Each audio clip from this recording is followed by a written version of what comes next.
Everyone seems to forget that I was the first man to kill a White Walker. Well, if that's what it's come to, we really are fucked. Well, calling you fucked wouldn't be strictly accurate.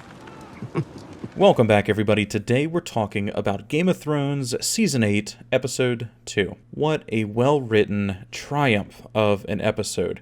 Years of build-up between characters, individual storylines, love and loss, until finally they come together on the dawn of one battle that will undoubtedly see most of these characters mercilessly destroyed by the army of the dead. The episode was touchingly titled A Night of the Seven Kingdoms. It was directed by David Nutter, and compared to the writing of the premiere, was far above. The theme of this episode was reflection, considering where these people started and what they've become now on the crescent of apocalypse. The episode was the suspenseful pause before a major battle, the natural silence of contemplation, and the acceptance of death at the hands of an unstoppable enemy. I love magic and dragons and fighting and action that this series brings, but this episode of just characters talking to each other is undoubtedly one of my favorite of all time. The episode begins with the trial of Jaime Lannister, starting the theme of reflection. Jaime looks back at who he was and tries to proclaim that he's anything but that very monster which they view him as. It begins with this announcement from Bran Stark. The things we do for love. The things I do for love. Then it moves to Brienne and the sacrifice of his fighting hand, which ultimately turns the conversation. Another major part of this sequence and recurring theme that I spoke about in the episode 1 review are these little pieces that keep building up to some future terrible action that Dany does as a part of her quest for the Iron Throne. I still remain neutral here. All of these could just be additional drama to give this final season more than just a good versus evil vibe, but they are really pushing us toward this possibility, and here's why. This first part sees her hand vouching for the murderer of her father, who also advised that his sister could be trusted, and obviously could not be. Then, on top of it all, Sansa rules aloud that she trusts the Kingslayer because of the word of someone else that she doesn't know. Look at her reaction. I mean, she can't believe it. She composes herself well, but looks to Jon with a slight irritation, looking for his input, in which he too rules that the murderer of her father can be trusted. Dany mentally is in one hell of a position, and my heart goes out to her. Tyrion's loyalty has been the subject of debate for some time now, and in the show we see that his lack of insightful advising has made Dany question his ability, question his loyalty even. He wagers that when this is all over, he'll no longer be the hand of the queen, possibly foreshadowing his own death. Next we come to Arya and Gendry, which I'm going to compile into one section for ease of use. These two have 3 scenes together, starting with playful banter reminding the audience that everyone still views her as the little girl, a fierce fighter but not a warrior who should be on the battlefield, which of course all builds into the point in which everyone is reminded that she's not a little girl anymore. The importance of Arya's growth over the course of everything that has happened since these two first met to where they are now. That's why this is so important. That's the reflection. Robert Baratheon's bastard son and Ned Stark's rebellious daughter coming together to fulfill this prophetic moment. I have a son, you have a daughter. We'll join our houses. If I'm being completely honest, I was not expecting to see Arya's side boob. I actually was hoping that Jaime and Brienne would have this moment together as kind of, the sealing of that bond, a new age for Jaime and so on and so forth, but we'll talk about their scene later. When this scene first started, it made me super uncomfortable, admittedly. In my mind, she's still that little girl throwing food at her preppy sister, but that's kind of the point. Both the actress and this character are not what they started as, and continuing with the theme of this episode, showing exactly how far she has come. Arya's weapon. So it looks like Arya will be destroying the army of the dead in the dark of night with the weapon that she learned to use while completely blind. Great storytelling. Love it. This was such a good reveal, and a good buddy of mine, Kelly, reached out to me saying that this gives additional evidence to Arya being the waif, but I don't think that's the case. This person knows too much. I don't think that the theory holds water after she killed the Freys. I also want to touch on Arya's aim. Since literally episode 1, the showrunners have been letting us know that she's a shooter. If she isn't the one that kills the dragon with a well-placed bolt, or even the Night King himself, I feel like they've stressed her accuracy for far too long without any real reason for it. She will be a huge factor in this fight because of her ability to fight in the dark, fight period. I believe that she's going to take out the dragon or the Night King. That, of course, is if the Night King even shows up to this fight, but let's save that talk for later. Now, let's move back to Jaime and Bran. I'm glad that we got this moment between the two. How do you know there is an afterwards? Reinforces this idea of his omniscience, which I don't really know how I feel about it right now. I believe that he has seen how everything ends, but either is just following steps to a fated future while quietly ensures that everyone's making the correct movements and we just don't know about it, which perhaps means that we come out on top of this battle after all. Jaime is destined to do something great here. I think it would be poetic justice if the Kingslayer killed the Night King, branding his name, which still haunts him, as something worthy to be shouted from the streets as opposed to a slur that he hates. The episode then moves to Jaime and Tyrion. He walks through the streets getting sour looks, people spitting at the unwanted lions in their wolf den. They stand atop the castle walls and reflect on the death that Tyrion has always wanted to obtain, and Jaime joins in telling the story that he's obviously heard many times. That's brotherly love. I'm so glad that we got this moment. Tyrion drops this bomb. At least Cersei won't get to murder me. I'm sure I'll feel some satisfaction denying her that pleasure. And, well, you messed up, Tyrion. Damn it. In my opinion, this sealed his fate and also gives more forewarning evidence that Bronn, ordered by Cersei, will be the one who kills them. Now, it's still my hope that he won't, that he takes the wagons of gold and runs off to enjoy the final prize that he could acquire. After all, Cersei did pay in advance. I don't know. He's not here before the battle starts, so I don't know if he will be at all. Unless there's a battle after that, and then, well, then yeah. He may fight side by side with his two best friends after all. And that would be a nice story as well. But equally, him just leaving, sending a raven, saying, hey, your sister's after you, stole the gold, I'm out. If you guys live, I'll be far south with as many Dornish women as I possibly can. Next we come to Brienne and Podrick training the foot soldiers of her regiment. The rise. It should give us some advantage. If we can keep a tight formation, we might be able to beat them back. Yes, I think you're right.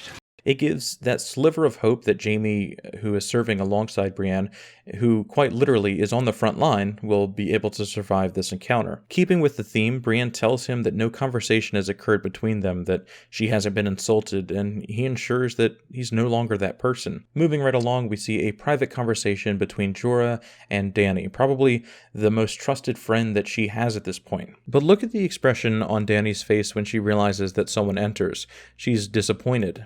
She's enjoying this moment alone and then realizes that she has to talk to somebody who's probably a northern person that will, somehow challenge her authority again. It's an uncomfortable environment that she's in, but she finally has relief when she notices that it's actually someone she wishes to speak with. Now, this scene is important because Jorah reminds Dany that he too messed up and was forgiven, equally to why she should forgive Tyrion, and reminds her that, she is a forgiving queen. I find great comfort that we won't see the Mad King with Jorah by her side, but, with what happens next week, I don't know how much longer we'll see Jorah at all. Dany is good, has a good heart, but her quest for the Iron Throne is what gives her life meaning. She has to be reminded to forgive those who have pledged to her, all building that tension that something is coming, some drastic change to our lovely queen here. Jorah also reminds the queen to visit Sansa and attempt to mend that relationship there. The scene overall was great. They both spoke about being women in power and their struggles and cracked jokes at Jon Snow's size. It felt so nice thinking that they were actually mending that searing wound, and suddenly Sansa peels that wound further open and with, We said we'd never bow to anyone else again. What about the North? This is major. While all the audience goes, okay, Dany, you should just say, yeah, the North is yours. It's really not that big of a deal. I have 6 other kingdoms, I guess. That's not what she would say. The 7 kingdoms are her kingdoms. And again, that has been her life goal, ruling them like her father did, like her brother and her dreamt of for years. This is a kick in the teeth to Dany after she extended an olive branch. Make no mistake, this is a terribly important scene. This, of course, brings us to the next eye moisture producing scene where Theon returns to Winterfell. The words between Dany and Theon don't even matter. Yara is sailing elsewhere, okay? Theon moves his attention from his queen to Sansa, showing who he actually means to ask permission from. It shows Dany that Sansa has built legitimate relationships with these people who would abandon their own and fight for her. Dany is once again standing in the shadow of Sansa. Next we have Davos and the girl who reminds him of his darling Shireen. We're soldiers. I want to fight too. The showrunners even went so far as to put the tune that Shireen would hum in the background. Man, my heartstrings cannot take this scene. Oh my god. The importance of this scene is the building of the crypts being this safe place to go during the battle. This young lady, as awesome as she is, will be protecting the crypts now, and that place is reinforced multiple times as that safest area. Well, I'm not sure who's planning this out, but the crypts are filled with dead people. It's literally a burial site versus the guy who resurrects the dead. Interesting choice.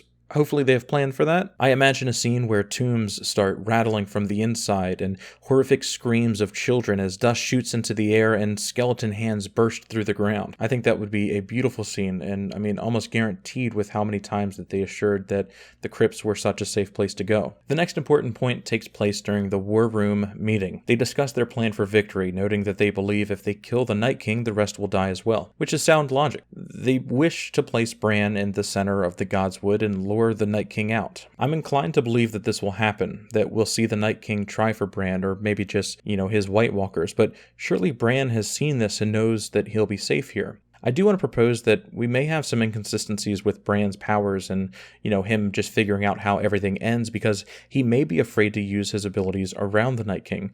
One of the last times he saw the Night King in a green seeing form, he latched on and ultimately left them mark, which led him to where he is now. Theon will likely end here, and it completes a beautiful character arc, making up for taking the castle from Bran many years ago.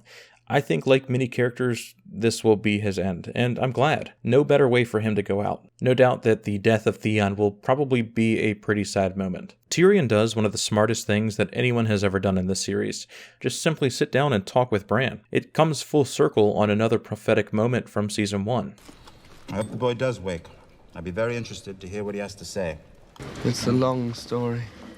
If only we were trapped in a castle. In the middle of winter with nowhere to go. I don't want to spend too much talking about any individual scene, as awesome as literally every scene was. Missandei and Grey Worm talk about what's to come after the fight, which probably means that neither of them make it, but it also illuminates this idea that Dany's followers leave her once she gets the throne. Next we come to Jon Snow and his brothers atop the Winterfell walls. Also, Ghost is free. This scene was easily my favorite. Expertly written dialogue that made me never want this moment to end. I wish I could place the entire clip unedited into the video so we could just bask in the glory. It's a perfect scene. I want Sam to live so badly, and it breaks my heart that he's probably going to die. Though every part of me wishes that that's wrong. Finally, we come to the campfire scene, the moment of reflection of Tyrion and Jaime as they consider the first time that they ever went into the Winterfell Hall. It's only enhanced when Brienne and Podrick join, then the Onion Knight and the Giant Fucker.